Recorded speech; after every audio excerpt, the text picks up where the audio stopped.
I feel like it's safe to say that the NBA's MVPs these past couple of years have just been boring. I think a lot of that comes from the fact that Nikola Jokic just does not care about this award whatsoever. Then you have Joel Embiid, which in my opinion, he didn't really deserve to win it. And Giannis I don't really have a problem with, but he did win it like 2 times in a row. And I'm not saying that that's necessarily bad. Like, these guys have been dominating the league for some time and they deserve to win the MVP award. I mean, Giannis and Jokic have been battling for the title of best player in the league for some time now, whereas Joel Embiid has just kind of been on the corner of that. But I say all of that because I genuinely feel like this year is going to be different than what we've seen in all of the 2020s so far. And I'm not even talking specifically about MVP. I feel like every single award is going to be something different than what people expected at the start of the season. But like, come on, there were actual MVP ladders with Buddy Hield sitting on them. Like, that is just ridiculous. So ladies and gentlemen, we are doing something new today, or something that I haven't done at all this season, and that's giving you guys my predictions on who is going to win the postseason award. If you agree or disagree with any of these, let me know down in the comments below. I read and respond to everyone, and I just love hearing what you guys have to say, you know, whether you agree or disagree with me. I don't mind. I feel like we should start off with something that's a little bit less controversial and something that, you know, isn't that much of a hot take, and that's that my rookie of the year is Jared McCain. He's not only shown everyone around the league that he is the best scorer out of anyone in this draft, but for him to hold things down in Philadelphia, I know that that sounds kind of crazy considering their record is still dog shit, but for him to still be sticking out in Philadelphia and being the main scorer that they need and showing them some kind of bright spot for the rest of the season, I'm pretty sure I either made a TikTok or a YouTube video talking about what he's brought to the 76ers team. He's just kind of shown to be like the most flashy and fun player to watch in this draft class, which was already labeled as a bad draft class. Now, I should also say as well that Stephon Castle might be one of those players that we actually look at in the future and say that he was the best player to come out of the class, mainly because of what he brings on the defensive end. And if the San Antonio Spurs become a really good team and he's one of the, you know, running mates alongside Victor Wembanyama, I wouldn't be surprised if we look back on this and say that he was like the biggest pick out of the draft. But as of right now, strictly talking about rookie year, Jared McCain takes that spot easily for me. You obviously have guys like Jalen Wells, who has been #1 on this ladder for some time, and I love that because they're both from Sacramento. Of course, there's also Dalton Kennett, Rob Dillingham, a lot of these other guys that I really wanted to win. But like I said in one of my previous videos, the top players in this draft, Zachary Richardson and Alex Sarr, they've been kind of mid. Like, I'm not even trying to hate, but it's actually insane how a lot of these experts and scout people were kind of right about them. Let me just chill a little bit because this video isn't supposed to be about me hating on other people. Jared McCain, you're taking my Rookie of the Year trophy. Next up might be one that is pretty controversial, and it's actually the award that I'm probably the most passionate about, and that has to be the Most Improved Player of the Year award. I'm going to go ahead and show you guys something up on the screen right now. This is the odds for Most Improved Player of the Year on who's going to win. You have Jalen Williams, who is by far the most likely to win according to Vegas, and I can't even tell you guys how much I fucking despise this. I've made countless videos talking about this, and I guarantee you I'm going to talk about it when we actually get to the postseason awards. I don't know why I'm saying postseason award, end of season awards, or awards in general.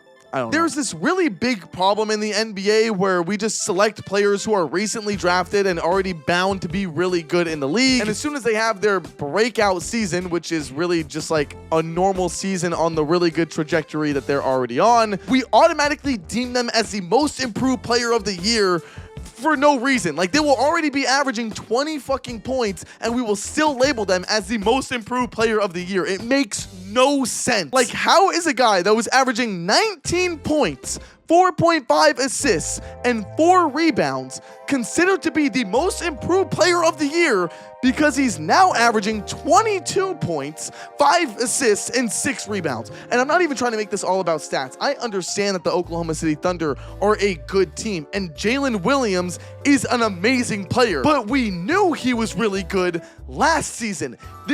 He hasn't improved. He is just on a normal trajectory for a star player. Let's actually go down one more as well. Tyler Hero. These stats that I'm showing you right now, Tyler Hero stats from 2023 to 2024, this is not the most improved player of the league.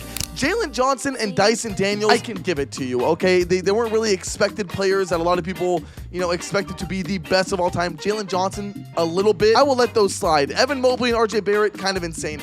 My most improved player of the year, and you guys can hear how fucking passionate I am about this because I hate how bad this award has been for the past couple of years. My most improved player of the year is Norman Powell. I don't understand how you can't look at someone like Norman Powell, who's fucking a billion years old and has actually carried the LA Clippers while Kawhi Leonard has been out and Paul George left. Obviously, James Harden and Zubats have been great, is whatever. But for Norman Powell's old ass to be that good of a scorer, average damn near 10 plus points, once again at that age, if the season were to end today and Norman Powell was not the most improved player of the year, I would be furious. I would actually boycott this damn league and I would go riot in front of Adam Silver's doorstep. I don't even think you're gonna get me that hyped up when we talk about the damn MVP award. That shit, I can't. I hate that damn award because it always goes to some top draft pick. So, all right, I have Rookie of the Year, Jared McCain, and Most Improved Player of the Year, Norman Powell.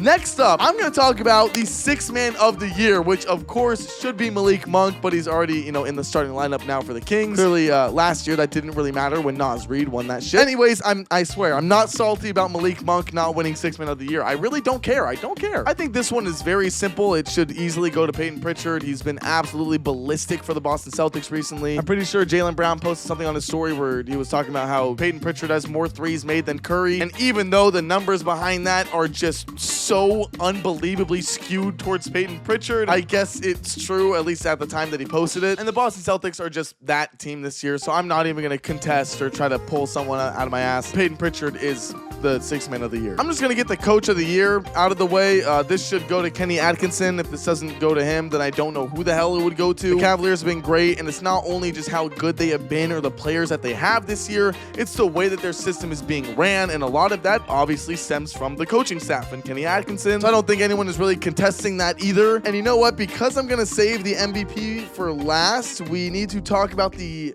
Clutch Player of the Year, which, once again, I don't think there's any real hot take here. I mean, when I looked at the actual odds, like for Vegas, they were talking about Nikola Jokic being number one. I don't really care about that at all. And so, in my opinion, I have De'Aaron Fox taking Clutch Player of the Year number 2. My agenda and my propaganda for the rest of, De'Aaron Fox's career is to get him to win the most Clutch Player of the Year awards in NBA history. I will be writing letters to NBA voters and, kind of bugging them until they make that happen. But we don't really care about anything. The main controversial take, I guess, that I have for this video is the MVP award. Now, it's a no-brainer that it's really split between, I guess you could say, 3 people. There's Nikola Jokic and Giannis. And then, in my opinion, my MVP, which I can't believe I'm saying this, is Shai Gilgeous-Alexander. And I'm going to tell you right now, this is going to age terribly. And it's not because SGA is going to fall off the map or, become a really bad player or something. It's more the fact that the reasoning I actually have for why Giannis and Jokic shouldn't win MVP, it's going to kind of become irrelevant, I feel like, after the All-Star break, maybe. Because, ladies and gentlemen, I'm not trying to make this all about the standings, but if you look at the NBA standings, there are some issues there. Nikola Jokic and the Denver Nuggets are currently 7th in the Western Conference, and the Milwaukee Bucks are 6th. Now, the reason why I think that this is going to age bad is because they're most likely going to jump right back up the top 3,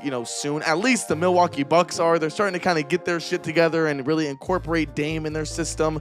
Chris Middleton is back, so that's something as well. But I wouldn't really mind if Giannis won MVP. Like, if standings were completely aside, I would have Giannis as my MVP. My big problem was with Nikola Jokic because I genuinely don't believe this Nuggets team is going to be a good regular season team. And you might just think that I'm hating on Nikola Jokic and I just don't want him to win it. But this has actually been a standard I've set for myself and my criteria for MVP every single season. I don't remember what year it was. Was it 2022? Where the OKC Thunder were 10th in the league in 2022, and Shai Gilgeous-Alexander was still in MVP talks. And when this was happening, I think I have videos of me talking about it, I was furious. I said, what kind of valuable player leads their team to a play-in spot, let alone a bottom-tier play-in spot? Obviously, the OKC Thunder now are going to dominate and be the number 1 seed, probably no matter what, in the Western Conference, and that's something that I just kind of have to respect. And I'm not trying to say that you need to be the number 1 seed to get MVP, but SGA has been putting up these performances this for a couple of years now. He's always been leading this Thunder team. Nikola Jokic,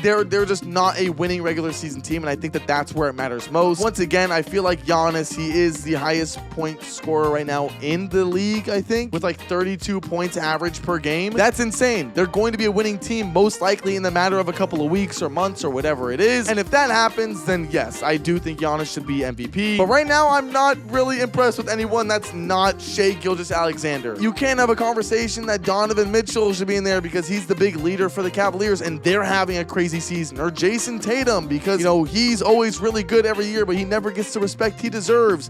Shit, even Luka Doncic has been riddled with that kind of, you know, title around him where he can do anything but win a regular season MVP. I just haven't really been, you know, wowed with their game. I feel like SGA has kind of been the, you know, most important player on that team. So that's kind of all I have. And if you're already down in the comments telling me that I'm right or wrong about my picks, if you could just scroll up a little bit and hit the like and subscribe button, that would help out a ton. So yeah, I hope you guys all enjoyed. Like I said before, leave a comment down below, read and respond to everyone, and I will see you guys all in the next one. Later.